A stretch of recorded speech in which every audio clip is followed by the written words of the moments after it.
Let me just remind everyone in this room, in this committee, that the vaccines that we have touted numerous times on both sides of the aisle were developed under the Trump administration and were available in November of 2020.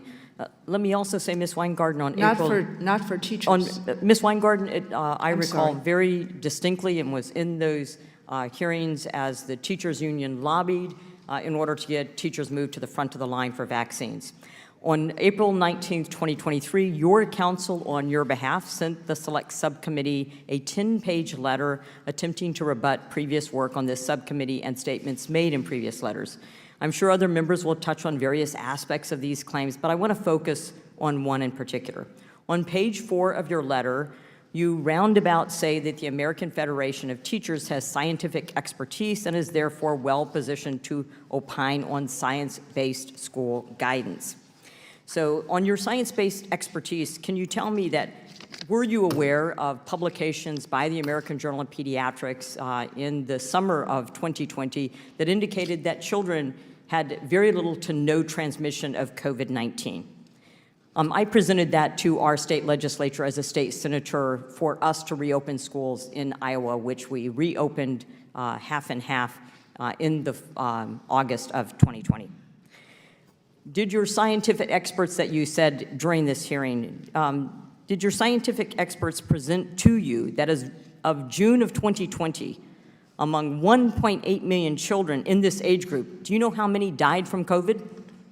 So sitting here right now today, Doctor, I don't know how many I don't have that number in my head. Yeah, 0. I do know. On July 20th, 2020, Swedish and Finnish public health agencies issued a public report comparing the two countries, concluding that closure or not of schools has little, if any, impact on the number of laboratory-confirmed cases in school-age children. Did your scientific experts provide that data to you?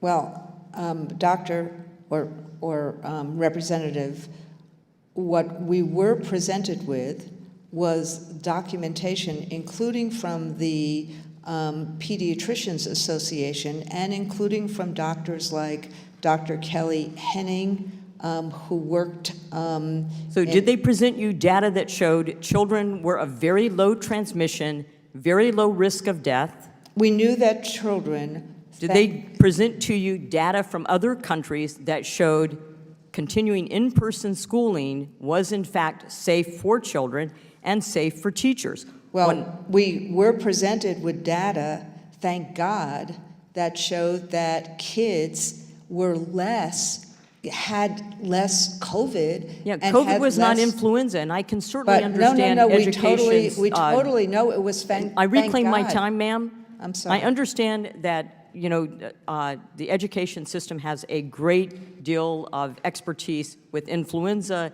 and the challenges of influenza and the contagiousness among children. However, influenza is not COVID. Did your experts present to you August 7th, 2020, the CDC published an MMWR study on COVID-19 data from March 1st, 2020 to July 25th, 2020, which clearly established the low risk to American children. In the analysis, children comprised less than 0.1% of hospitalizations and 0.0005% of associated COVID-19 mortality. Did your experts present that data to you to be able to develop your assessment for whether or not schools should reopen? So, may I answer? I'm waiting.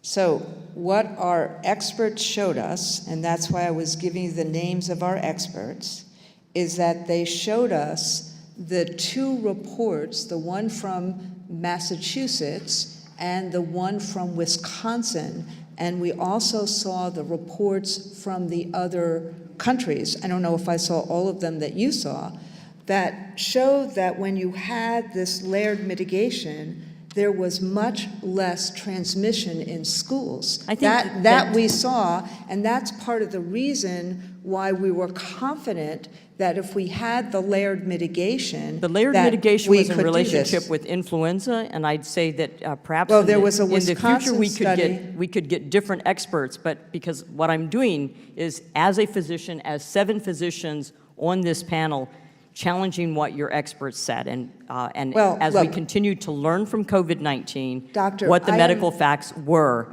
Okay. You know, these facts are non-negotiable, ma'am. The fact is, schools were relatively safe places for both students and educators. Well, they were. These are ma'am. scientific questions that a scientific organization should be able to study and answer, and the AFT is not a scientific organization.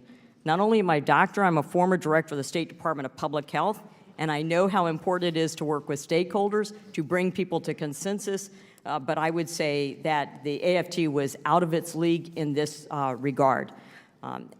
So the effect on children has been vast, and to have no remorse on closing schools and keeping them closed for the length of the time is unconscionable. Thank you, Mr. Chair. I yield back.